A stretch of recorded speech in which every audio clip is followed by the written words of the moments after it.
L'annonce du gouvernement est enfin tombée cet après-midi avec son lot de bouleversements. Pour la première fois depuis l'indépendance, un poste de vice-premier ministre est créé. Tene Birahima Ouattara occupe ce poste tout en conservant le portefeuille du ministère de la Défense. Hadji Silas Mech, anciennement ministre délégué au sport, a quant à lui été promu ministre des Sports. Les ministres qui font leur entrée au gouvernement Mandé 2 sont au nombre de 5. Jusque-là, DG du port autonome d'Abidjan, Yacouba Yensié, a été nommé ministre des Infrastructures et de l'Entretien routier.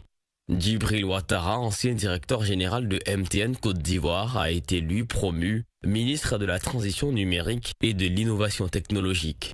Abou Bamba, qui occupait la direction du programme environnemental Abidjan Legacy Programme, a quant à lui été nommé ministre de l'Environnement et de la Transition écologique.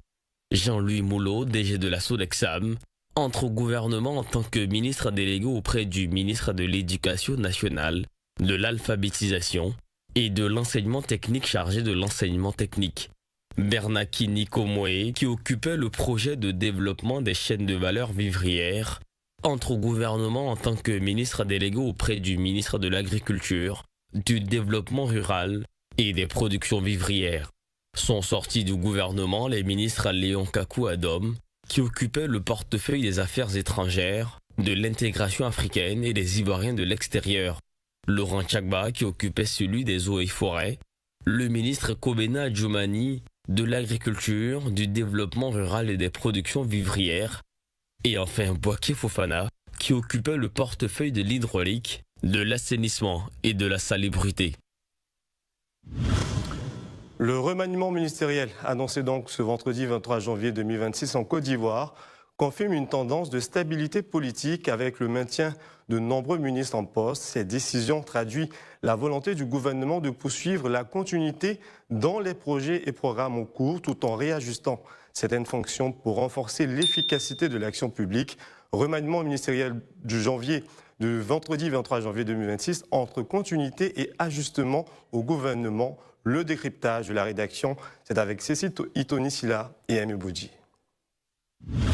Derrière ce maintien apparent se dessine en réalité un subtil jeu de chaises musicales au sein du gouvernement. Plusieurs ministres ont été repositionnés vers des départements stratégiques, tandis que certains portefeuilles clés connaissent de nouveaux responsables.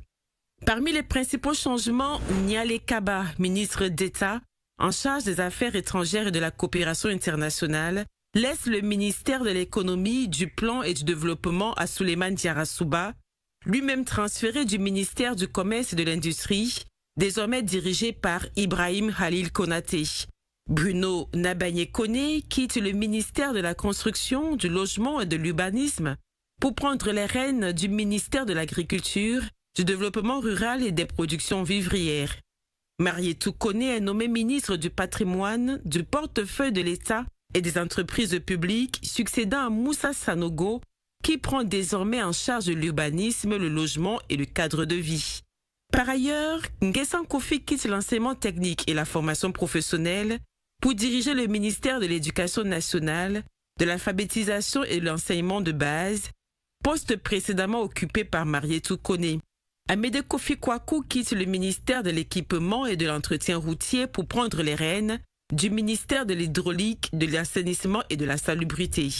Cette redistribution des postes ne remet pas en cause la majorité des acteurs principaux, mais elle permet au président Alassane Ouattara et au premier ministre Robert Begré-Mambé d'ajuster l'équilibre politique et technique au sein du gouvernement. Derrière ce remaniement se dessine une stratégie subtile.